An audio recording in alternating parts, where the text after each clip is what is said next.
We're going live. We're going live. Okay. We are being take two. There you go, Mercury retrograde. Oh my. I haven't had problems like that in a long time, but that's okay. We know how to work with it. Oh my gosh. Hi, everybody. I'm Yvette LeFlore. I'm here with Shari Riley, and we are talking about connecting with your spirit guides. We got booted off the first time. We had some technical issues, but we are persistent. That is one thing you can say about it. We are going to be there. I was getting messages, Shari, from people saying, "Am I too late for it? Where is it?" People are excited. Exactly. That's great. I'm happy to be here. I'm happy to have this conversation with you, and we're just going to wing it. And hopefully Mercury retrograde has had its say at the beginning, and the rest just goes smooth. Yeah, we talked a bit about what we wanted to share, because everybody has a different way to connect with spirit guides, and we all have spirit guides that show up and manifest in different ways. And so let's just jump right in and talk about some of the ways that spirit guides show up, and then we'll talk about how to connect with them, and we'll share some examples from our personal lives as we go. And then I will be monitoring the Facebook in Healing with Yvette. So if you have any questions, feel free to ask them there, and I will bring them back to Shari and I to answer. So start us off, Shari. Tell us a little bit about, like, what are ways spirit guides show up? Well, you know, I was thinking about this when I knew we were going to talk, and one of the very first ways, I've always kind of gotten messages. I didn't really know what was going on and where they were coming from. I kind of thought they were dreams, but when I started the journey of trying to figure out where these messages were coming and wanted validation from my own life, because again, a lot of these spirit guides, people aren't going to be doing this as a profession. They're going to be doing it so that they can validate their own feelings, thoughts, their authentic self. And when I was going through my journey, I was somewhere in my 30s. I was kind of coming off of a time where I had lost my mom, and I was looking for a way to feel connected again to spirit. And I found a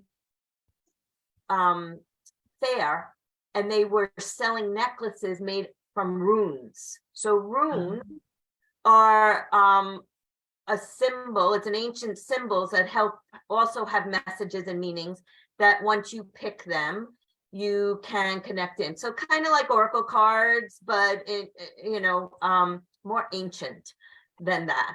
And that was my first way that I connected with my guides, when I knew it was coming from my own personal life and not the messages that I was hearing, when I needed the validation outside of myself.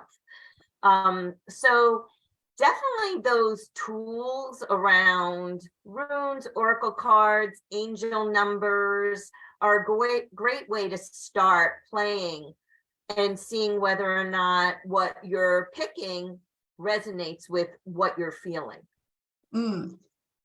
I want to say something about angel numbers, because, and I honestly forget who told me this, because you've been one of the teachers I've had over the years, and there have been others, but there's lots of people out there who have defined angel numbers. What does 111 mean? What does 22 mean? What does 1234 mean?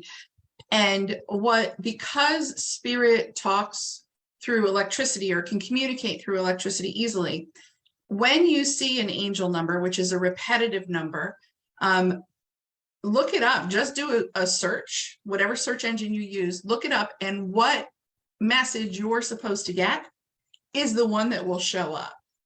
Yes, I teach that in the class. So that's okay. So you are the source.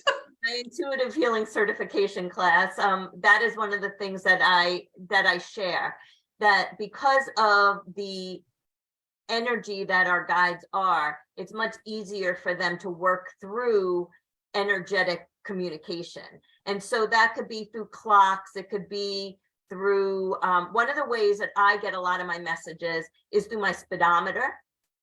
It seems to be a way, maybe because when I'm driving, I'm like focused, and it just, I've learned to kind of know when they kind of tap me on the shoulder, not literally, but in my own mind, to say, look now, and I'll see repetitive numbers. I'll see repetitive numbers like on my speedometer, and then I'm not really sure. So then I'll look at the clock and maybe the same number will be there. Oh, wow. Or the other thing that has happened is I'll get my second validation from a license plate, which is really interesting. Like it's just a way for me to validate that those numbers are a message and not just random. And what I've learned, what my guides have told me, is when you see that message, just Google angel number so and so, and it does kind of come up in whatever order resonates with you. So read it through and always check in with yourself. I mean, that's what I've learned. Everything has to go through your own filter and make sure it feels true. Don't believe anybody else. This is your journey with your guides. Yeah, that in paying attention to your intuition is so important, and that grows. The more you connect, the more you tune in, the more your intuition and your connection with your spirit guides occur. I lost track of myself, what I was saying in the middle of the sentence, and I don't know if that made sense. It did. Yeah, I mean, I think it's like any other muscle, right? Like the more you use it, the easier it gets. So if you're, writing every day in a journal, it gets easier to write. If you're changing any habit, brushing your teeth, it gets easier the more you do it. So connecting in with your spirit guides, the more that you're learning the way that they communicate with you, that's the first step. What is their language with you?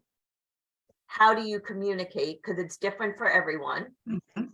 Just like any other, I say it's like a marriage, as long as it's okay with two people, we're good. So your guides actually show up in a way that you understand, and it may be different for me than it is for you. Yeah, we were talking, you mentioned several different ways, and one of the ways that my guides connect with me is through birds. Like I'm very connected to bird energy, bird messaging, and I had posted on my Healing with Yvette page yesterday about a flock of starlings showing up, and so I was like, okay, what does a flock of starlings mean? So I did a search, and I was like, thank you for that reminder about being flexible, because I was all in getting uptight about some of the things that were happening, and they were like, remember, flexibility. Okay. Yeah. And for me, animals so after the whole runes and everything and using some oracle cards, I hope it's okay, I'm going to share my book here. But the second thing was this Ted Andrews book, Animals Speak, and it's old and well worn. And that was the second way that I started really getting my messages from my guides, was through animals, through birds. Hawks are one of my totem animals. So a lot of times when I'm going through challenging times, or I need validation that I'm on the right path, a hawk will show up. And the other day I did one of my first guest appearances on a podcast, and I was really nervous about it. And sure enough, I pulled into my driveway, and right in front of my windshield, this hawk comes down. I mean, it was like whoop, right there, and lands in a tree. And I was like, okay, I mean, they really do get your attention. You don't have to look hard. So either it's going to be right in your face, it'll happen time after time again. So let's say one of the things is a frog. You may see a frog one day, and then a frog the next day, and then two frogs the next day. And then you're like, all right, that's definitely a message. Or you'll see an animal in an area that maybe you're not really accustomed to seeing that animal. Mhm.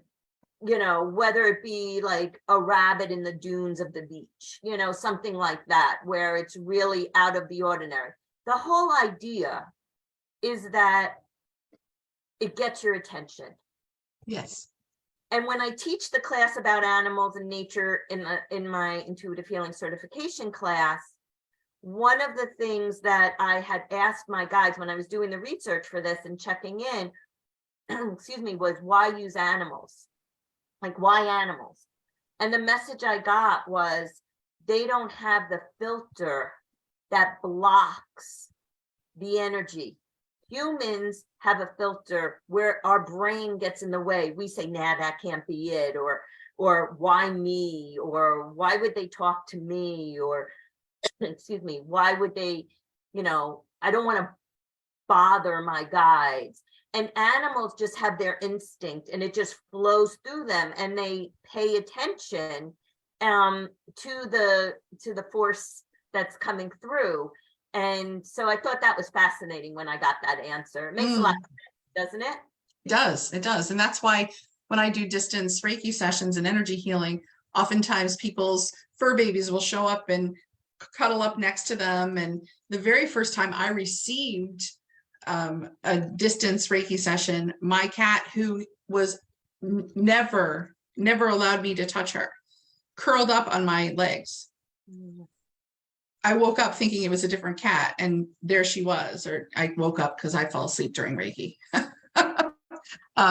So yeah, they don't filter like humans do, which is wonderful.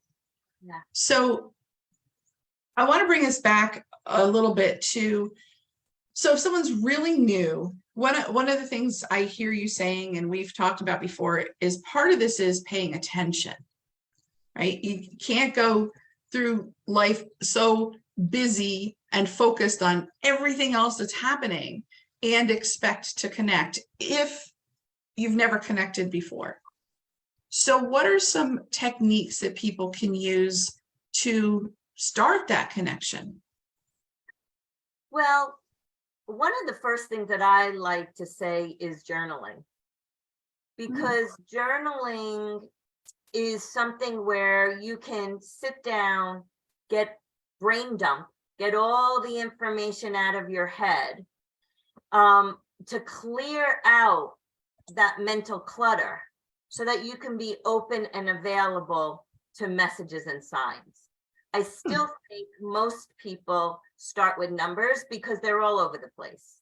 And like we talked about, it's easy for the guides to communicate that way, and it's easy for us to recognize. We get really curious when we see 1111 all over the place, or 333 all over the place. So I think if you journal, get all that information out, and then be aware of your surroundings with numbers, it's a great place to start. The next thing I would say is maybe looking into oracle cards. Those two, they're fun. They have come with a booklet, so you don't have to figure out the meaning. Go find one that really feels comfortable to you, and once a day pick a card and just start seeing if it resonates, because we build on success. That's how we build the confidence. So if you pull a card and it talks about releasing anxiety, and here you are dealing with a lot of anxiety, and that day you kind of feel better, or you think, you just get this instinct, I'm going to go take a bath, and then you feel better after the bath. You start putting everything together to make the messages clear. Mm-hmm. The other thing I really like is walking, just simple walking. And I don't know, I know you know about labyrinths, but I know that some people out there might not know. You can look them up, but they're a technique where you kind of pray as you're walking through the labyrinth, and you stop and connect to God, the universe, the higher power in the middle, and then you listen on your way back out of the labyrinth. And I like to do a walking meditation where I kind of use that labyrinth idea on my walk. So if I'm really struggling with something, I'll be playing it over in my head as I'm walking out on my walk. And then I kind of get to a place like in my home, I walk to a park and then I make a U-turn and come back. So I'll really like hash it all out in my mind on my way out, stop when I get halfway, do a couple of breaths. And then on the way back, I listen and I look at the trees and I listen to the wind and I watch the animals or whatever scurries past me or a bird that flies over, because those are the answers. Sometimes you get just clarity in your own brain and you're like, oh, that feels true to me. Thank you for that answer. So those are the techniques I would start with if you haven't done any of this work before. And one of the things you taught in the class was that prayer is where you ask, meditation is where you get the answer. And it sounds like you're using the walk as the prayer is that conversation, and the meditation is the walk back home. Yes. Yep. So yeah, the prayer is the asking. It's the there's that conversation where you're hashing it out, and then there's the surrender into the prayer. So the prayer is, all right, I need the answer, please help me. It doesn't have to be more complicated than please help me. That's a prayer in itself. And then to get quiet and look for the answers, be aware for the answers. The other thing is, using someone like yourself or myself to help interpret things. Don't be scared to reach out. I don't know about you, but if you want to someone wants to put something on, ask a question on my Facebook there, like, I got this information, what does it mean? Sometimes we learn that way, right? Or Google it. Sometimes we learn that way. The main part about all of it, though, is to put it through your own filter and make sure it resonates with you. Yeah. I want to add to the connecting with your guides and another technique, and know that techniques for connecting with your guides are not a one size fit all, right? It really is totally personal, because it's a relationship, just like you said, a marriage, any relationship is personal. And I have found that, Don't I look silly? Let's see. Yeah, I'm back.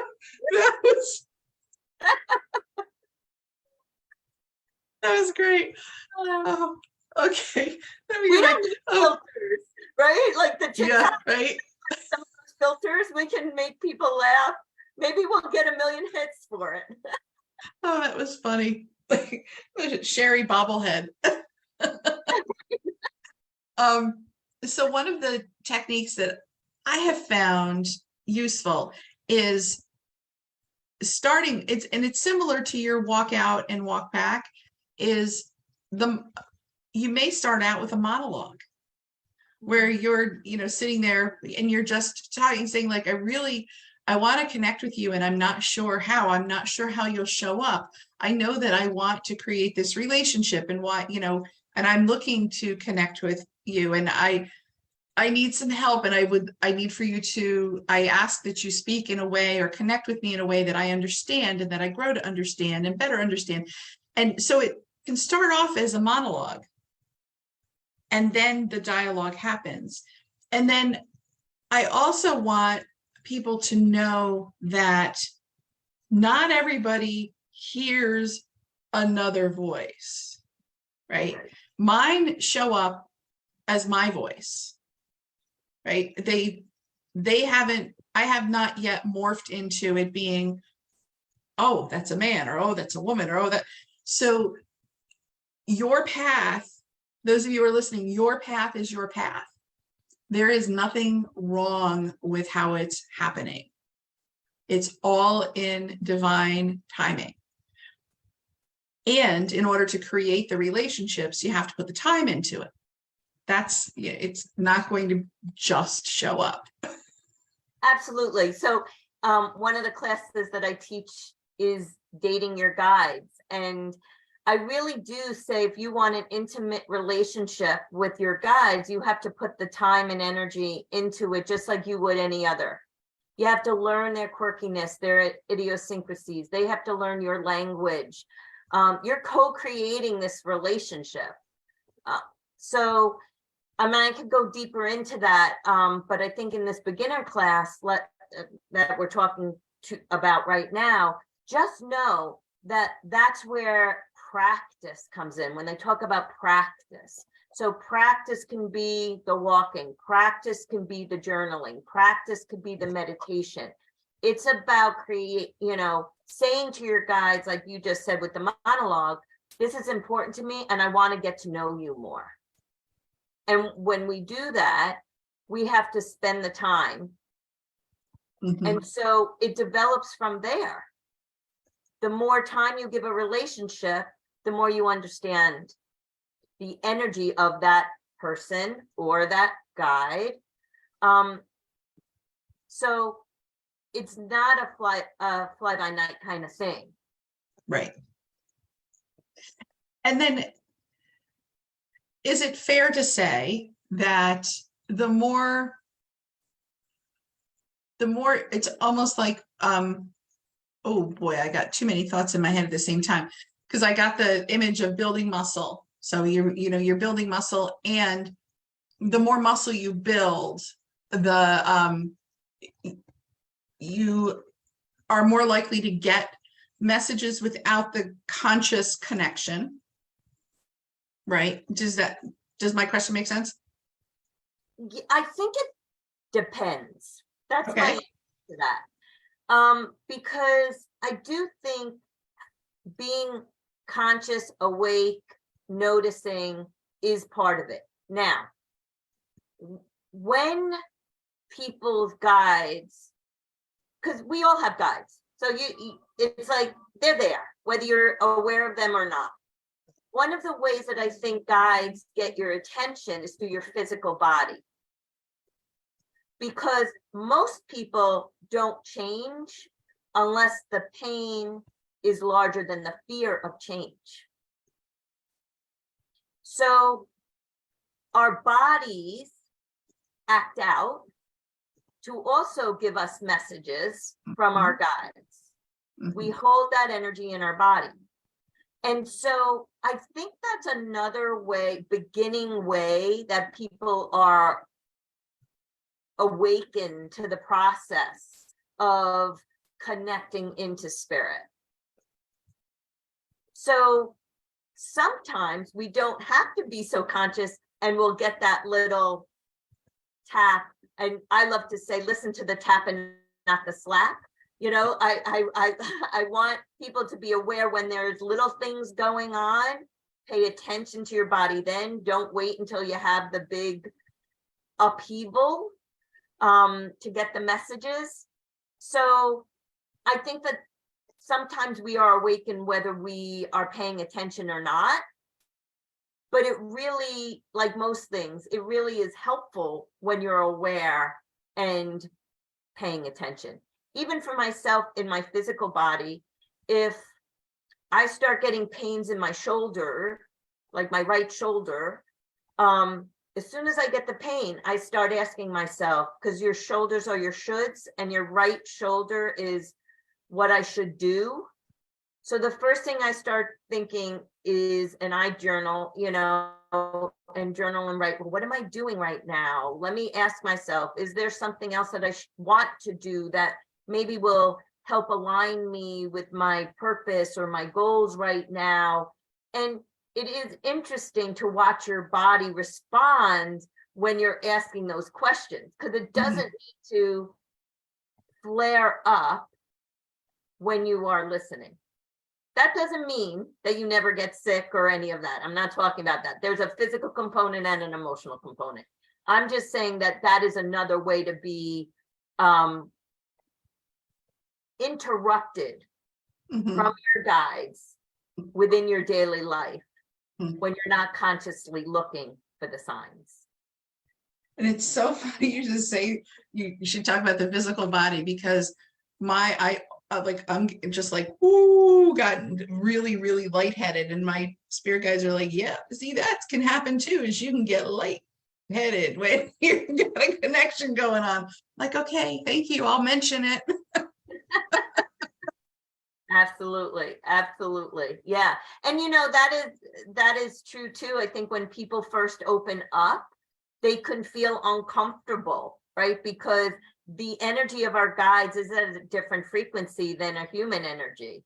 Mhm. So that's a great thing to bring up, that sometimes people don't want to explore this because they've had experiences in the past where connecting to their guides maybe feels uncomfortable, both physically and also they might have had situations in their childhood where, you know, they were told, oh, you an imaginary friend, that's not real, or Right. you know, we're told all these other things. So there's also blocks that Well, have we're gonna talk about the boundary setting in our next, exactly yeah, class. yeah, The lesson. because you're right. There are people who like, I already did, no, Right. and so, you know, we have some conversation for you about how to set those boundaries with your guides so that you can,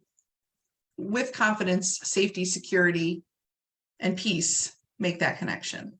Exactly. And that's why I think we started with what we started with today, because these signs of angel numbers and animals, feathers is another Yes. great one. I know I just had a situation. I went to Prince Edward Island and I took this path on the beach that I didn't know where I was going. I was by myself and I kind of got lost. And I started getting really nervous about where I was going. And I looked down, well, I asked for guidance. I was like, you know, please show me the right way. And I looked down and there was a feather, not a little feather, a humongous feather. And I was like, oh, that's interesting. Now I'm on the coast. So, right, again, that questioning, even myself, I'm like, is that really a sign or is that just from a seagull, right? So I continued on the path and then I found, and I still have it downstairs, a heart rock. And I was like, all right, I'm on the right path. And sure enough, just a little bit further down was the entrance to where I had to go. So feathers, rocks, nature signs are really good ways to also let your guides communicate with you. And that feels a little more solid, right? Mhm. For some people. Mhm. Coins is another one.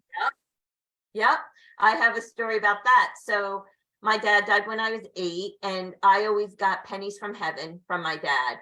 And I remember one, to be honest, I don't remember if it was Father's Day or his birthday, but it was one of those days. And I was talking to him in the morning and I was saying I missed him and whatever, wishing him happy birthday or happy Father's Day. And, you know, again, our minds get in the way. So I was like, yeah, pennies, is that really you? Blah, blah, blah. Well, I drive to work that day and I go out in the parking lot of my job.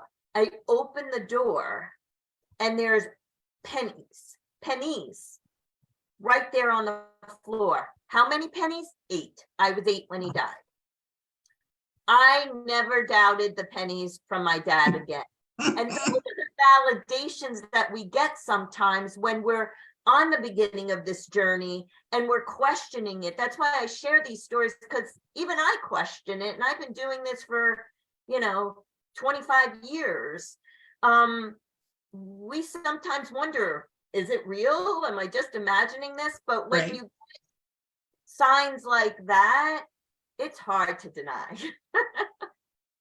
And you're right. I think there's that validation, no matter how long you've been doing this. You're like, oh, thank you. And that is one thing to remember is when you do get those messages is to give gratitude, is to say thank you, because that's one of the ways that relationship builds. Is it's not just like, oh, great, you know, I got what I needed. It's, oh, thank you. Thank you for that. Thank you for that connection. Yeah. Smells.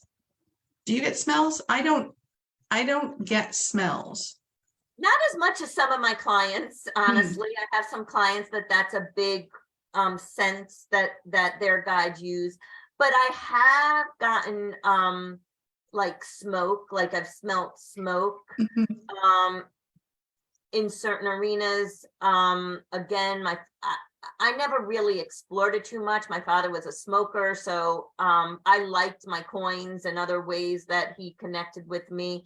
I have gotten cigarette smoke. I know of people that have definitely gotten perfume smells, cooking smells. Yeah. So I know I have a lot of clients that smell is one of the ways that their especially ancestors connect with them. I'm really lucky that I work with so many different people, because my clients share so much of their experiences that even if it's not my own personal experience, I have a lot of experience the way other people have their guide showing up for them. And I think that it's great to have that collection and to know, again, that this is your own path, not to compare, you know, your clairs and ways that you connect will be different than others. And so develop what's there for you to develop, and don't get caught up in, I mean, I've worked with Shari a number of years, and I'm like, oh man, it would be so neat to be able to do some of the things she does. And there are things that I do that she doesn't do, right? So it's like the term stay in your lane, like work on what your connection. Don't worry about how other people are doing it and that you're doing it wrong, because I can guarantee you you're doing it right if you're working at it. Absolutely. And you get those internal validations, because this is really this whole process is to really help us become more authentic, to connect into our truth, to our intuition, our inner guidance. It is nobody else's business. I think you and I are here to kind of help people identify that and to learn. But I learn just as much from my clients as they do for me, right? In a different arena and different ways. And that's why I love doing the group work, because everybody gets to share and we all learn from each other. You know, I believe ego has no place in this work. So I teach that very strongly, that this is about your own unique, authentic journey. And if your thoughts are coming from either your ego or your wounds, that's where we do the healing. That's where the healing comes in. So it's needed. I'm not saying it's not needed.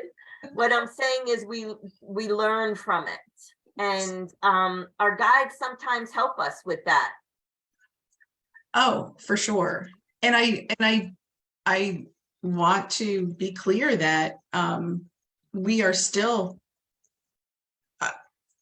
I'll speak for myself, ego shows up, right? Wounds show up, and they're an opportunity to heal. That's why many energy workers continue to receive healing from other energy workers, so that you can clear, because part of it is clearing that stuff out, which helps with a higher level of connection with your guides. Yeah, what I mean, again, what the very first class I teach in the certification class is ethics, right? And part of that is self-care is a necessity. It is a complete necessity. And part of that self-care is, for me, is being supported by other healers and having the work done, because I want to be a clear filter when I'm delivering message. And I know this is more, you know, as a healer working on other people, not so much, you know, but even with yourself, you want to be a clear filter so that the messages that come through don't take on the wound or the ego, that you're just transmitting a clear message rather than it being flavored by our own human experience. And we're human and we have experiences that color our thoughts. And so it is very important to be aware of that and to keep checking in.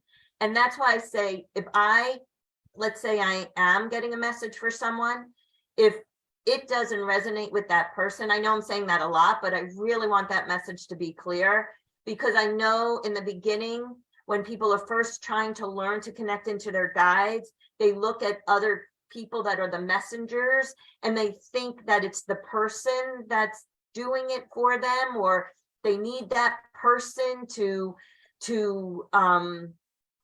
hear the messages. And really all it is a validation to what you already know inside. Mm. So if it doesn't resonate, then either it's not your message, or it might be going through the filter of the person delivering it. Or it might just be a very simple, I say we're transmitters, so maybe we're not tuned in as much. We need to clarify. So those are all reasons to really trust yourself. Mm-hmm. And that's what the guides are there. They're there to help guide you and to help you trust yourself. Yeah. Perfect. I've checked we've had lots of people say hello, by the way. But I have not seen any questions on the Facebook page. So I just want to let you know that there's nothing to answer there. Any last things that you want to share with people about connecting with guides?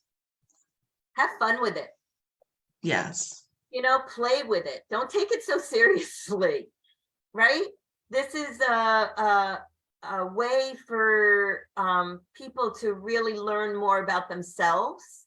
And so be gentle, be kind with yourself.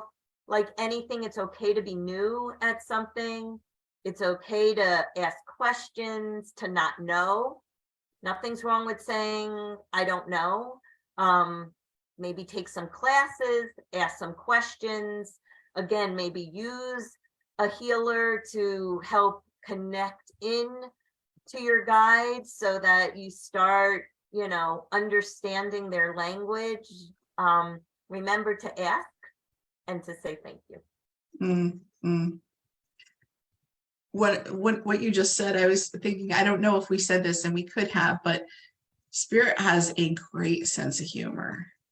And so there are times where like stuff shows up and you're like, oh, you are so funny. Absolutely.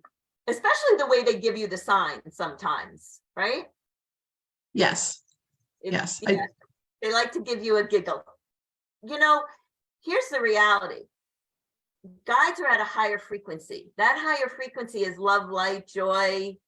That's where they are. That's where they live. And so it is playful when you connect into that energy. It's light, it's playful, it's joyful. So they do come across that way a lot. They do. We got a question, Shari. Okay. Deborah wants to know, do angel numbers go high up? Well, it depends what you mean by that, because it's a combination of numbers. So, the messages are 1 through 9, and then the combination of the digits is what expands your message. So if you get, and I don't know them off the top of my head, but let's just say all of a sudden you're seeing 1919. When you Google it, you will see that. Is that one of the ones you've been seeing? Oh, when I was thinking of high numbers was 1919. I'm like, no, she did not just say that. We're like this. We're like, that's because our guides are connecting in, and we're connecting in. But that's great. So yes. So so you would get a message based on the combination of the 1 and the 9. So so it can go up high, but it's really like any number, the combination of the first 9 digits. And I've done Google searches before, when it's been a string of numbers, and asked specifically what that string of numbers is. And there's somebody who has shared some information on it. And again, the guides through the electricity connect you with the answer that you need to say. Exactly. So. And let me jump on that, or just say too, if the first one you read doesn't resonate, go to the next. Just because it's the first one doesn't mean that it's the only one. If it doesn't resonate, just move to the next one. And like all of us, just like we have teachers that we really resonate with, after a while, you tend to resonate with the same person over and over again. So then you can kind of use their work because it feels true to you.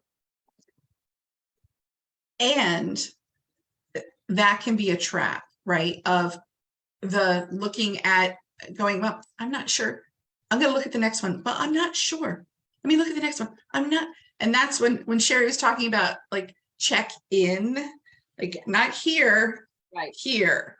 It's funny you say that, because I definitely have my beginner clients talking about oracle cards that way, where they'll pull one card and they're like, I'm not sure about that. So then they pull another card. I'm not sure about that. And they pull another card. And the truth is, I think we all have had experiences where we're not clear with the original message. And so we do pull another card for validation or something like that. We're not talking about that. What we're talking about is when your brain is saying that can't possibly be it, but your heart is saying yes. Yep. All right. So to wrap us up, there's lots of different ways. There's many roads and many paths to connection. It's about figuring out the path that works for you. And there could be several different paths, but part of it is speaking what it is that you are looking to, who you want to connect with, what you want to connect with, that you want to connect, and then listening for the answers. So the prayer, the meditation, and what else? Consistency. Yes. Consistency. To remember that any relationship you want to build needs your time and attention. So the same way you're making a new friend, you don't just go out to lunch once and then say, make a decision. You go out 2-3 times, you stay consistent. I'm reading a question here. It says, this is from Deborah. Validate. She said, you mentioned validate by saying thank you. I haven't said thank you, but I always say, hi, Mom. Could that be why she continues to show me her favorite number? Absolutely. Hi, Mom is it's an acknowledgement. It's a gratitude. It's a thank you. It's another way of saying, there are times where I don't necessarily say thank you, but I'm like, oh, hi, there you are. Exactly. And for me, my mom comes through. So like I said, my father comes through in pennies. My mom comes through with a number. So it's not an angel number. It's my mom, and it's my birthday. So 122. So January 22nd, right? 122. And so that number comes through, and I know that's my mom. So when I see the 122, I say, hi, Mom. And that's the connection. Just like you would send a text to someone, hi. Right. You can say, I love you. You can say, thinking about you. You can say, I want to hear from you. Those are all ways to connect. Yep. Shari, I thank you. I look forward to our next 2. We have the setting boundaries the next time, and then interpreting the messages is our 3rd one. So we have 3 different ones. And for those of you who have watched us live, thank you very much. For those of you who are going to watch the replay, thank you. And we look forward to seeing you the next 2 times. And if you have any questions, feel free to reach out to either one of us. And I recommend, if you found this through Shari, that you connect with me on my page, Healing with Yvette. And if you found us through me, connect with Shari L. Riley at Intuitive Shari Healing? L. Riley, Intuitive Healing. Shari Intuitive L. Healing. Yes, it's all tagged on the pages so that you can find that. But this is where you're going to find the different things that we have to offer and share, because we both have lots that we give out and share, because we're on a mission to help all of you ascend and, you know, connect with your most authentic self, that joy, that bubbly. I saw champagne when you were talking about being in joy, and I'm like, champagne, yes. I love it. Cheers. Yes. All right, so I'm going to end Everybody. the Facebook Live, and again, Shari, thank you so much. Thank you, Yvette.